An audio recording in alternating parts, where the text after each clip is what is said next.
Hanji students, today we will discuss about the physical properties of carboxylic acids. There is variety of physical properties that we can discuss of carboxylic acids, but before discussing various physical properties, first of all we shall discuss a very important aspect which will contribute to the magnitude of different physical properties of carboxylic acid. That aspect of carboxylic acid is hydrogen bonding in carboxylic acids.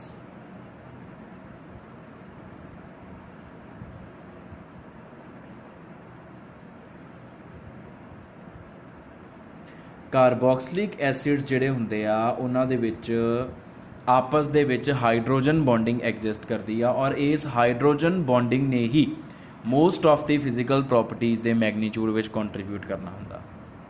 ठीक है बेटा, तो carboxylic acid ਦੇ ਵਿੱਚ hydrogen bonding exist ਕਿੱਦਾਂ ਕਰਦੀ ਆ? ਦੇਖੋ, this is a carboxylic acid molecule. ਠੀਕ ਹੈ, ਇਹਦੇ ਵਿੱਚ ਕੀ ਆ, ਜਿਹੜਾ OH ਬੌਂਡ ਆ ਉਹ ਇੱਕ ਪੋਲਰ ਬੌਂਡ ਆ, ਕਿਉਂਕਿ ਆਕਸੀਜਨ ਜ਼ਿਆਦਾ ਇਲੈਕਟ੍ਰੋਨੈਗੇਟਿਵ ਆ, ਇਸ ਕਰਕੇ ਉਹ ਹਾਈਡਰੋਜਨ ਤੋਂ ਇਲੈਕਟ੍ਰੋਨ ਡੈਂਸਿਟੀ ਖਿੱਚ ਕੇ ਰੱਖਦਾ। ਆਕਸੀਜਨ ਤੇ ਪਾਰਸ਼ੀਅਲ ਨੈਗੇਟਿਵ ਚਾਰਜ, ਹਾਈਡਰੋਜਨ ਤੇ ਪਾਰਸ਼ੀਅਲ ਪੋਜ਼ਿਟਿਵ ਚਾਰਜ। तो hydrogen is now ready to form hydrogen bonding with some electronegative atom of another molecule। ਹੁਣ another molecule ਦੇ ਨਾਲ hydrogen bonding ਕਿੱਦਾਂ ਹੁੰਦੀ ਆ? ਜਿਹੜਾ CO bond ਆ, we also know ਕਿ ਇਹ CO bond ਵੀ polar bond ਆ, ਕਿਉਂਕਿ ਇਹਦੇ ਵਿੱਚ ਵੀ ਆਕਸੀਜਨ ਜ਼ਿਆਦਾ ਇਲੈਕਟ੍ਰੋਨੈਗੇਟਿਵ ਹੋਣ ਕਰਕੇ ਕਾਰਬਨ ਤੋਂ ਇਲੈਕਟ੍ਰੋਨ ਡੈਂਸਿਟੀ ਖਿੱਚ ਕੇ ਰੱਖਦਾ ਇਸ ਤਰੀਕੇ ਦੇ ਨਾਲ। तो हाइड्रोजन बॉन्डिंग कार्बोक्सिलिक एसिड्स ਦੀ ਬਿਲਕੁਲ ਡਿਫਰੈਂਟ ਤਰੀਕੇ ਦੀ ਹੁੰਦੀ ਆ। ਹਾਈਡਰੋਜਨ ਬੌਂਡਿੰਗ ਕਾਰਬੋਕਸਿਲਿਕ ਐਸਿਡਸ ਦੀ ਇੱਕ ਮੋਲੀਕਿਊਲ ਦੀ ਦੂਜੇ ਮੋਲੀਕਿਊਲ ਦੇ ਨਾਲ ਹੁੰਦੀ ਆ ਤਾਂ ਇੱਕ ਸਾਈਕਲਿਕ ਡਾਈਮਰ ਬਣ ਜਾਂਦਾ ਸਾਡੇ ਕੋਲ। There is formation of cyclic dimer. Cyclic dimer is also called associated molecule. What is associated molecule? एक ऐसा एसोसीएटेड मॉलीक्यूल बनता जिहदे च दो मॉलीक्यूल्स एक दूजे नाल ज्वाइन होकर रहिंदे आ। ज्वाइन हुंदे आ through not through covalent bonds, through hydrogen bonding. वो साइक्लिक डाइमर किद्दां दा हुंदा? वो इस तरीके दा हुंदा। देखो, this is one carboxylic acid molecule. ठीक है जी, this is another carboxylic acid molecule. उल्टा करके लिखता, this is partial positive, this is partial negative, this is partial positive and this is partial negative। मैं ऑलरेडी ਤੁਹਾਨੂੰ चार्जेस किद्दां आए आ दस चुकिया वा। तो hydrogen which is positively charged of one molecule attracts the oxygen of neighboring molecule। which oxygen? The oxygen of carbonyl group, since it is negatively charged। Similarly, the negatively charged oxygen of carbonyl group of one molecule attracts the positively charged hydrogen of OH group of neighboring molecule। तो ਇਹਦੇ ਨਾਲ ਕੀ ਹੋਇਆ, ਆ ਦੋ molecules ਦੀ association ਹੋ ਗਈ and this is called ਸਾਈਕਲਿਕ dimer. ਇਹ ਸਾਈਕਲਿਕ dimer ਬਣ ਗਿਆ। ਡਾਈਮਰ ਵੀ ਕਹਿ ਸਕਦੇ ਹਾਂ, ਸਾਈਕਲਿਕ ਡਾਈਮਰ ਵੀ ਕਹਿ ਸਕਦੇ ਹਾਂ। And this hydrogen bonding is responsible for high magnitude of various physical properties of carboxylic acid which we will discuss in detail next। तो first physical property that we can discuss is physical state. तो physical state ਦੇ ਵਿੱਚ ਬੇਟਾ ਇਹ ਦੇਖਿਆ ਗਿਆ ਕਿ ਜਿਹੜੇ ਲੋਅਰ ਕਾਰਬੋਕਸਿਲਿਕ ਐਸਿਡਸ ਆ, CA for carboxylic acid, it is not an abbreviation, simply short form ਬਣਾ ਕੇ ਆਪਣੇ ਵੱਲੋਂ ਹੀ ਲਿਖੀ ਆ, ਪੂਰਾ ਕਾਰਬੋਕਸਿਲਿਕ ਐਸਿਡ ਹੀ ਲਿਖੀਦਾ ਵਾ। ਲੋਅਰ ਕਾਰਬੋਕਸਿਲਿਕ ਐਸਿਡਸ ਜਿਹੜੇ ਹੁੰਦੇ ਆ ਬੇਟਾ, they are found to exist in liquid state. They are liquids ਕਿਹੜੇ? Around up to C9 9 carbon ਤੱਕ ਜਿਹੜੇ ਹੁੰਦੇ ਆ। ਤੇ ਜਿਹੜੇ ਹਾਇਰ ਹੋ ਗਏ ਇਸ ਤੋਂ ਉੱਪਰ ਵਾਲੇ ਜਿਨ੍ਹਾਂ 'ਚ 10 ਕਾਰਬਨ ਐਟਮਸ ਹੈ ਉਸ ਤੋਂ ਵੀ ਜ਼ਿਆਦਾ, they are known to found, they are known to exist as waxy solids or you can say solids. ਹੁਣ ਕਿਸੇ ਵੀ ਸਬਸਟੈਂਸ ਦੀ ਜਿਹੜੀ ਫਿਜ਼ੀਕਲ ਸਟੇਟ ਆ ਉਹ ਡਿਪੈਂਡ ਕਰਦੀ ਆ ਕਿ ਉਹਦੇ ਮੋਲੀਕਿਊਲਸ ਦੇ ਵਿੱਚ ਆਪਸ ਦੇ ਵਿੱਚ ਡਿਸਟੈਂਸ ਕਿੰਨਾ ਕੁ ਆ। ਤਾਂ due to the existence of strong hydrogen bonding, the molecules of carboxylic acid stay close to each other and the distance between them is not very less if I talk about lower carboxylic acids ਤਾਂ molecules ਦੇ ਵਿੱਚ distance ਬਹੁਤ ਜ਼ਿਆਦਾ ਘੱਟ ਵੀ ਨਹੀਂ ਹੁੰਦਾ ਅਤੇ ਬਹੁਤ ਜ਼ਿਆਦਾ ਹਾਈ ਵੀ ਨਹੀਂ ਹੁੰਦਾ। They are neither too far not too close, the intermolecular distance is intermediate, ਜਿਹਦੇ ਕਰਕੇ ਉਹਨਾਂ ਦੀ ਜਿਹੜੀ ਸਟੇਟ ਆਫ ਐਗਜ਼ਿਸਟੈਂਸ ਆ ਉਹ ਲਿਕੁਇਡਸ ਪਾਈ ਗਈ ਆ। what happens in higher carboxylic acids? Hydrogen bonding higher carboxylic acids ਦੇ ਵਿੱਚ ਵੀ ਹੁੰਦੀ ਆ, ਲੇਕਿਨ ਹਾਇਰ ਕਾਰਬੋਕਸਿਲਿਕ ਐਸਿਡਸ ਦੇ ਜਿਹੜੇ ਆਰ ਗਰੁੱਪ ਆ, ਐਲਕਾਈਲ ਗਰੁੱਪਸ, ਉਹ ਵੀ ਲਾਰਜ ਹੋ ਜਾਂਦੇ ਆ। ਐਲਕਾਈਲ ਗਰੁੱਪਸ ਨੌਨ ਪੋਲਰ ਹੁੰਦੇ ਆ ਅਤੇ ਇੱਕ ਐਲਕਾਈਲ ਗਰੁੱਪ ਦੀ ਦੂਜੇ ਐਲਕਾਈਲ ਗਰੁੱਪ ਦੇ ਨਾਲ ਜਿਹੜੀ ਇੰਟਰੈਕਸ਼ਨ ਹੁੰਦੀ ਆ ਉਹ ਹੁੰਦੀ ਵੰਡਰਵਾਲ ਫੋਰਸਿਸ। ਅਤੇ ਵੰਡਰਵਾਲ ਫੋਰਸਿਸ ਅਦਰਵਾਈਜ਼ ਤਾਂ ਵੀਕ ਫੋਰਸਿਸ ਆ ਪਰ ਇਹ ਵੀ ਸਟਰੋਂਗ ਹੋ ਜਾਂਦੀਆਂ ਵਾ ਜਦੋਂ ਐਲਕਾਈਲ ਗਰੁੱਪ ਦਾ ਸਾਈਜ਼ ਵੱਡਾ ਹੋ ਜਾਂਦਾ ਆ। ਤੋ ਹਾਇਰ ਕਾਰਬੋਕਸਿਲਿਕ ਐਸਿਡਸ ਦੇ ਆਰ ਗਰੁੱਪ ਦਾ ਸਾਈਜ਼ ਬਹੁਤ ਵੱਡਾ ਹੋ ਗਿਆ, ਜਿਹਦੇ ਕਰਕੇ ਉਹਨਾਂ ਦੇ ਵਿੱਚ ਵੰਡਰਵਾਲ ਫੋਰਸਿਸ ਵੀ ਸਟਰੋਂਗ ਹੋ ਗਈਆਂ।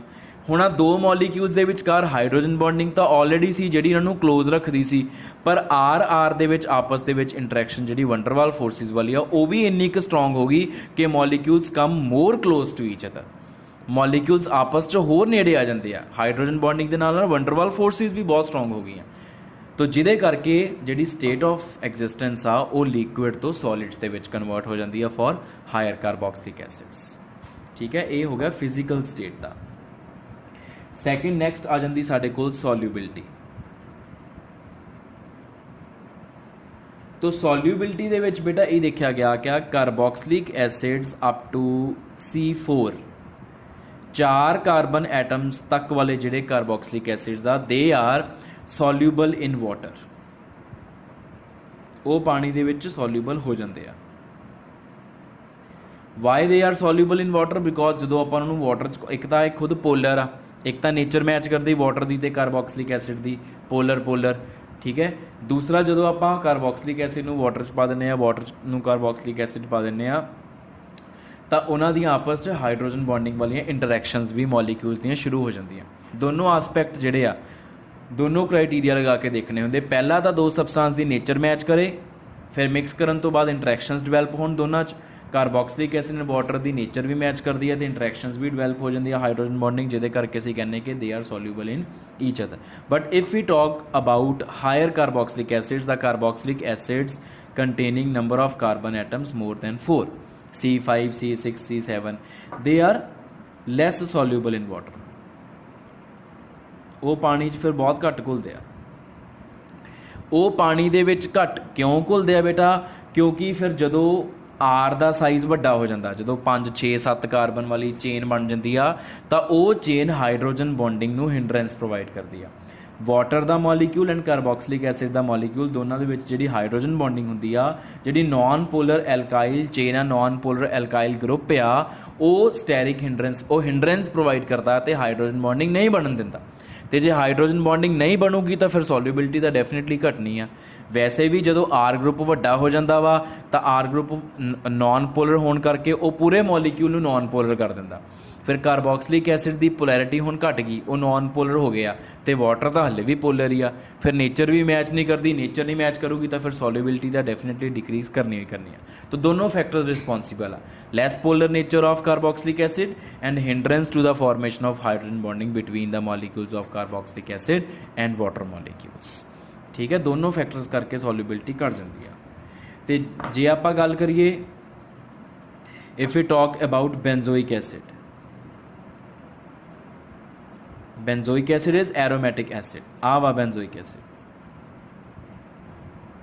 ਤਾਂ benzoic acid ਦੀ ਵਾਟਰ ਦੇ ਵਿੱਚ solubility negligible ਹੁੰਦੀ ਆ। negligible solubility of benzoic acid in water, reason being this phenyl group is very bulky, ਇਹ ਬਹੁਤ ਵੱਡੇ ਸਾਈਜ਼ ਦਾ, ਜ਼ਿਆਦਾ ਬਲਕੀ ਹੋਣ ਕਰਕੇ it is highly non-polar। ਹੁਣ ਜੇ ਇਹ ਹਾਈਲੀ ਨਾਨ ਪੋਲਰ ਹੋ ਗਿਆ ਤਾਂ ਡੈਫੀਨੇਟਲੀ ਇਹਦੀ ਨਾਨ ਪੋਲਰ ਨੇਚਰ ਨੇ ਪੂਰੇ ਮੋਲੀਕਿਊਲ ਨੂੰ ਨਾਨ ਪੋਲਰ ਕਰ ਰੱਖਿਆ ਵਾ, ਜਿਹਦੇ ਕਰਕੇ ਜਿਹੜਾ ਹਾਈਡਰੋਜਨ ਬੌਂਡਿੰਗ ਆ ਬੈਂਜ਼ੋਇਕ ਐਸਿਡ ਦੀ ਅਤੇ ਵਾਟਰ ਦੀ, ਉਹਨੂੰ ਵੀ ਇਹ ਹਿੰਡਰੈਂਸ ਪ੍ਰੋਵਾਈਡ ਕਰਦਾ ਹੈ, ਉਹ ਵੀ ਨਹੀਂ ਬਣ ਪਾਉਂਦੀ। ਠੀਕ ਹੈ, ਜਿਹਦੇ ਕਰਕੇ ਅਸੀਂ ਕਹਿੰਦੇ ਹਾਂ ਕਿ ਬੈਂਜ਼ੋਇਕ ਐਸਿਡ ਦੀ ਵਾਟਰ ਦੇ ਵਿੱਚ ਸੋਲਿਊਬਿਲਿਟੀ ਬਹੁਤ ਘੱਟ ਹੋ ਜਾਂਦੀ ਹੈ। ਹਾਂਜੀ, ਔਰ ਬੇਟਾ ਅਗਰ ਆਪਾਂ water and carboxylic acid the hydrogen bonding ਡਰਾ ਕਰਨੀ ਹੋਵੇ ਤਾਂ ਬੇਟਾ ਉਹਨੂੰ ਆਪਾਂ ਇਸ ਤਰੀਕੇ ਨਾਲ ਡਰਾ ਕਰ ਸਕਦੇ ਹਾਂ। ਦੇਖੋ, ਆਹ ਹੈ ਸਾਡਾ ਕਾਰਬੋਕਸਿਲਿਕ ਐਸਿਡ ਦਾ ਇੱਕ ਮੋਲੀਕਿਊਲ, ठीक है, partial negative, partial positive, partial negative, partial positive. तो वाटर मान लो एक मॉਲੀਕਿਊਲ ਨੂੰ ਤੁਸੀਂ ਵਾਟਰ ਦੇ ਵਿੱਚ ਸੁੱਟਤਾ, ਵਾਟਰ ਦੇ ਵਿੱਚ ਡਿਜ਼ੋਲਵ ਕੀਤਾ, ਮਿਕਸ ਕੀਤਾ ਵਾਟਰ ਨਾਲ, ਤਾਂ ਇਹਦੇ ਇੱਕ ਮੋਲੀਕਿਊਲ ਦੇ ਨਾਲ ਹੁਣ ਵਾਟਰ ਦੇ ਅਸੀਂ ਤਿੰਨ ਮੋਲੀਕਿਊਲਸ ਨੂੰ ਜੋੜ ਸਕਦੇ ਹਾਂ। ਹਾਊ? ਦੇਖੋ ਪਹਿਲਾਂ ਹਾਈਡਰੋਜਨ, ਆ ਇੱਕ ਵਾਟਰ ਮੋਲੀਕਿਊਲ ਆ, ਇਹਦੇ ਆਕਸੀਜਨ ਦੇ ਨਾਲ ਇਹਦੀ ਹਾਈਡਰੋਜਨ ਬੌਂਡਿੰਗ ਹੋ ਜਾਏਗੀ ਕਿਉਂਕਿ ਆਕਸੀਜਨ ਇਜ਼ ਪਾਰਸ਼ੀਅਲ ਨੈਗੇਟਿਵ। ਆਹ ਵਾਲਾ oxygen it can show hydrogen bonding with another molecule of water, ਠੀਕ ਹੈ। ਔਰ ਇਸ ਆਕਸੀਜਨ ਦੇ ਨਾਲ ਵੀ ਕਿਸੇ ਹੋਰ ਵਾਟਰ ਮੋਲੀਕਿਊਲ ਦਾ ਆਕਸੀਜਨ ਜਿਹੜਾ ਆ ਉਹ ਕਿਸੇ ਹੋਰ ਵਾਟਰ ਮੋਲੀਕਿਊਲ ਦੇ ਹਾਈਡਰੋਜਨ ਦੇ ਨਾਲ ਆ ਆਕਸੀਜਨ ਹਾਈਡਰੋਜਨ ਬੌਂਡਿੰਗ ਜਿਹੜਾ ਸ਼ੋ ਕਰ ਸਕਦਾ। ਤੋਂ ਇਨ ਟੋਟਲ 3 ਹਾਈਡਰੋਜਨ ਬੌਂਡਿੰਗਸ ਅਸੀਂ ਡਰਾ ਕਰ ਸਕਦੇ ਹਾਂ for 1 molecule of carboxylic acid, ਠੀਕ ਹੈ। This is the reason for high solubility. ਅੱਛਾ, ਫਿਰ ਗੱਲ ਆ ਜਾਂਦੀ, ਹੁਣ ਇੱਕ ਕੁਐਸਚਨ ਬਣ ਸਕਦਾ ਇਹਦੇ 'ਚ, ਉਹ ਕੁਐਸਚਨ ਇਹ ਆ ਕਿ ਵਾਟਰ ਦੇ ਵਿੱਚ ਜਦੋਂ ਤੁਸੀਂ ਕਾਰਬੋਕਸਿਲਿਕ ਐਸਿਡ ਨੂੰ ਪਾ ਦਿੰਦੇ ਆ ਫਿਰ ਉਹਦੀ ਡਾਈਮਰਾਈਜੇਸ਼ਨ ਨਹੀਂ ਹੁੰਦੀ, ਫਿਰ ਆ ਡਾਈਮਰ ਨਹੀਂ ਬਣਦਾ। ਅਦਰਵਾਈਜ਼ ਉਹ ਡਾਈਮਰਾਈਜੇਸ਼ਨ ਸ਼ੋ ਕਰਦਾ ਵਾ, ਐਸੋਸੀਏਟਡ ਮੋਲੀਕਿਊਲ ਦੀ ਫਾਰਮ 'ਚ ਐਗਜ਼ਿਸਟ ਕਰਦਾ, but carboxylic acids do not dimerize in aqueous solution. Why? ਕਿਉਂਕਿ ਜਦੋਂ ਆਪਾਂ ਉਹਨਾਂ ਨੂੰ ਵਾਟਰ ਦੇ ਵਿੱਚ ਪਾ ਦਿੰਦੇ ਆ ਨਾ, ਤਾਂ ਜਿਹੜੀਆਂ ਕਾਰਬੋਕਸਿਲਿਕ ਐਸਿਡ ਦੀਆਂ ਹਾਈਡਰੋਜਨ ਬੌਂਡਿੰਗ ਜਿਹੜੇ ਐਟਮਸ ਤੋਂ ਉਹਨਾਂ ਨੇ ਆਪਸ ਦੇ ਵਿੱਚ ਹਾਈਡਰੋਜਨ ਬੌਂਡਿੰਗ ਦੀ ਹੈਲਪ ਨਾਲ ਜੁੜਨਾ ਹੁੰਦਾ, ਉਹ ਵਾਲੀਆਂ ਸਾਈਟਸ ਤਾਂ ਸਾਰੀਆਂ ਵਾਟਰ ਆਕੂਪਾਈ ਕਰ ਲੈਂਦਾ। Due to formation of hydrogen bonding between carboxylic acid molecule and water molecules, carboxylic acid molecules cannot form hydrogen bonding with each other because all the bonding sites have been occupied. This is the reason that why they do not dimerize with each other in aqueous solution. In aqueous solution ਸਾਰੀਆਂ bonding sites ਤੇ ਤਾਂ water ਲੱਗ ਜਾਂਦਾ ਆ ਕੇ carboxylic acid ਦੀਆਂ bonding sites ਤੇ, ਠੀਕ ਹੈ। Next beta physical property that we can discuss is melting point.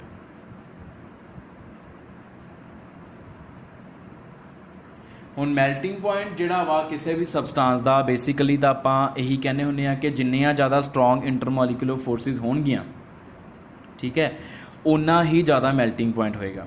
Directly proportional to magnitude of intermolecular forces.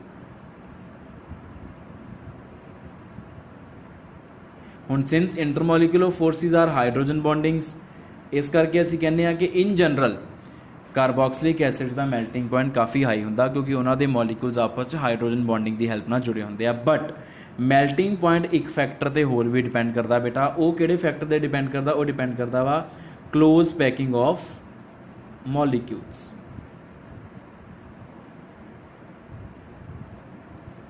In the compound ਦੇ ਵਿੱਚ ਮੋਲੀਕਿਊਲਸ ਦੀ ਕਲੋਜ਼ ਪੈਕਿੰਗ ਦੇ ਉੱਪਰ। ਔਰ ਕਲੋਜ਼ ਪੈਕਿੰਗ ਕਾਹਦੇ ਉੱਪਰ ਡਿਪੈਂਡ ਕਰਦੀ ਆ? ਕਲੋਜ਼ ਪੈਕਿੰਗ ਦਾ ਮਤਲਬ ਹੁੰਦਾ ਮੋਲੀਕਿਊਲਸ ਇੱਕ ਦੂਜੇ ਦੇ ਨਾਲ ਕਿੰਨਾ ਕੁ ਟਾਈਟਲੀ ਪੈਕਡ ਆ, ਕਿ ਉਹਨਾਂ ਦੇ ਇਨ ਬਿਟਵੀਨ ਖਾਲੀ ਜਗ੍ਹਾ ਤਾਂ ਨਹੀਂ ਹੈਗੀ। ਤੋ ਕਲੋਜ਼ ਪੈਕਿੰਗ ਡਿਪੈਂਡ ਕਰਦੀ ਆ ਕਿ ਮੋਲੀਕਿਊਲ ਦੇ ਵਿੱਚ ਨੰਬਰ ਆਫ ਐਟਮਸ ਕਿੰਨੇ ਆ। ਅਗਰ number of carbon atoms even ਹੁੰਦੇ ਆ ਤਾਂ packing is close, packing is close and tight, ठीक है। और अगर मॉलिक्यूल्स जेड़ा भी मॉलिक्यूल च number of carbon atoms odd आ तो packing is loose, packing loose होएगी। तो जदों पैकिंग लूज होएगी तो डेफिनेटली मैल्टिंग पॉइंट डिक्रीज करेगा। तो फिर इसे चीज़ तो की ऑब्जर्व किया गया कि ਜਿਹੜੇ ਕਾਰਬੋਕਸਿਲਿਕ ਐਸਿਡ ਮੋਲੀਕਿਊਲਸ ਦੇ ਵਿੱਚ even number of carbon atoms ਆ, ਉਹਨਾਂ ਦਾ ਮੈਲਟਿੰਗ ਪੁਆਇੰਟ ਆਪਣੇ ਤੋਂ ਪਿਛਲੇ ਵਾਲੇ ਐਂਡ ਅਗਲੇ ਵਾਲੇ ਦੋਨਾਂ ਤੋਂ ਹੀ ਜ਼ਿਆਦਾ ਹੁੰਦਾ ਵਾ। Those carboxylic acids containing even number of carbon atoms ਦੇ possess higher melting point than their preceding and successing molecule। ਜਿਹੜਾ ਉਹਨਾਂ ਤੋਂ ਪਹਿਲਾਂ ਆਉਂਦਾ, ਜਿਹੜਾ ਉਹਨਾਂ ਤੋਂ ਬਾਅਦ 'ਚ ਆਉਂਦਾ, ਦੋਨਾਂ ਤੋਂ ਹੀ ਮੈਲਟਿੰਗ ਪੁਆਇੰਟ ਜ਼ਿਆਦਾ ਹੋਏਗਾ। ਰੀਜ਼ਨ ਕੀ ਆ ਕਿ ਜਿਹੜੇ even number of carbon atoms ਵਾਲੇ ਮੋਲੀਕਿਊਲਸ ਹੁੰਦੇ ਉਹਨਾਂ ਦੀ ਪੈਕਿੰਗ ਟਾਈਟ ਹੁੰਦੀ ਹੈ ਕਿਉਂਕਿ ਉਹ ਸਿਮੈਟ੍ਰੀਕਲ ਸਟਰਕਚਰ ਹੁੰਦੀ। ਆਹ ਦੇਖੋ, ਆਹ ਡਰਾ ਕੀਤੀ ਹੋਈ ਆ, you can see this is the carboxylic acid having even number of carbon atoms and this is symmetrical chain, zigzag chain, and this is the carboxylic acid having 7 number of carbon atoms and this is unsymmetrical zigzag chain. ਤੇ ਜਿਹੜੇ symmetrical ਹੁੰਦੇ ਆ molecules definitely ਉਹਨਾਂ ਦੀ packing ਵੀ close ਹੁੰਦੀ ਹੈ, tight ਹੁੰਦੀ ਹੈ। ਤਾਂ ਇਸ ਕਰਕੇ ਆ ਰਿਜ਼ਲਟ ਆਇਆ ਸਾਡੇ ਕੋਲ। ਫਾਈਨ। ਲਾਸਟ ਜਿਹੜੀ ਫਿਜ਼ੀਕਲ ਪ੍ਰੋਪਰਟੀ ਆ ਉਹ ਹੈ ਸਾਡੇ ਕੋਲ ਬੋਇਲਿੰਗ ਪੁਆਇੰਟ।